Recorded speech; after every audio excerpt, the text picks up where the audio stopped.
दिनैनि साना जोंनि थाखाय मोनसे जारिमिनारि सान मानोना बिटिआर ओनसोलाव एबा बर' माहारिनि गेजेराव खौसेथिया फैनायनि उनाव गोजोना फैनायनि उनाव बेबायदि महायज्ञ होनाया फैबाय थानाय समाव जोंनि माहारिनि गेजेराव आरो ओनसोलनि गेजेराव गोजोना अराय सम गोजोर जागोन बेखौ आङो मिजिंथिदों आरो परम ब्रह्मनि खाथियाव आरज गाबदों जे जोंनि माहारिनि साफ्रोमबो सोद्रोमाखौनो जाहाथे मोनफ्रोमबो नखरखौनो अराय सम गोजोन सान्थि खालामनानै लाखियो बिनि थाखाय आङो आरज गाबदों।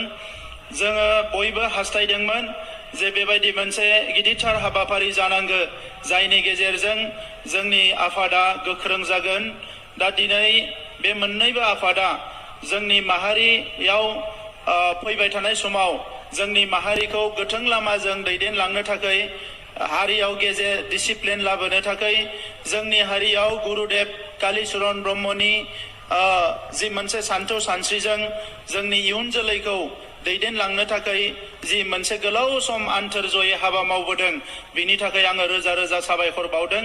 आथिखालाव जाय बिथांमोना दैदेनगासिनो दङ बिथांमोननि खाथियावबो आंनि खावलायनाय जे दिनै जोङो एना एनि गैयाजासे गोरोबलायनानै हारिखौ जौगाहोनो थाखाय हारिनि साफ्रोमबो सुबुंखौ गोथों लामाजों दैदेनलांनो थाखाय फैबाय थानाय समाव जाहाथे खौसेयै खामानि मावो। बिटिआर सरकारनि फारसेनिफ्राय जों जेसेबां हायो मदद होनो थाखाय अराय सम नाजालांबाय थागोन। थांनाय बोसोराव गुरु धामनि नामाव जोङो 3 कोटी थाखा सेंसन खालामदोंमोन आरो देग्लाय बोसोरावबो आरोबाव 5 कोटी रां जोङो सेंसन खालामबावदों आरो गुरुदेवनि जि मोनसे गुरुधाम बेखौ डेभेलप खालामनायजों लोगोसे गुरुदेवखौ सावनाय जायगाखौ डेभेलप खालामनायजों लोगोसे गुरुदेवनि मोनसे रुपानि मुसुखा गायसननानै गुरुधामखौ समायना रमायना खालामनायनि थांखि लानाय जादों। दा बे हाबाफारिखौ जोंहा ब्रह्म धर्म ट्रास्ट आरो जोंनि जि आफाद खौसे जानानै बेखौ मावफुंनांगोन आरो रायजो राजायाबो मदद होनांगोन। दा मानगोनां रायजो राजा नोंथांमोन एसे सिगाङाव चिफ मिनिस्टार बिथाङा बुंलांदों जे जों मालाबाबो जोंनि गावनि गुदिखौ नागारनानै थांनो नाङा आरो हारिनि आसार खान्थिफोरखौ जों बयबो हमथाबनानै थांनांगो। दा दिनैनि समाव बर' माहारिया गावनि राव थुनलाइ आसार खान्थिखौ लानानै बुहुमाव दिनै सिनायजानाय हारि जाबाय आरो गुरुदेव कालीचरण ब्रह्म बिथाङा बर' हारिखौ माखासे गोग्लैसोनाय थासारिनिफ्राय बोखांनानै मोनसे गोख्रों थासारियाव लाबोनो थाखाय बिथांनि जि नाजानाय बियो लासै लासैनो नोंथांमोननि दैदेननायजों मोगथां महर मोनगासिनो दङ। दा बिनिखायनो जे 18 एप्रिल गुरुदेवनि जि जोनोम सान बेखौ बिटिआर सरकाराव जोङो सरकारि भाबे बेखौ जोङो बिथांनि जोनोम सान हिसाबै फालिनायनि इतिमध्य हाबाफारिया जागायबाय।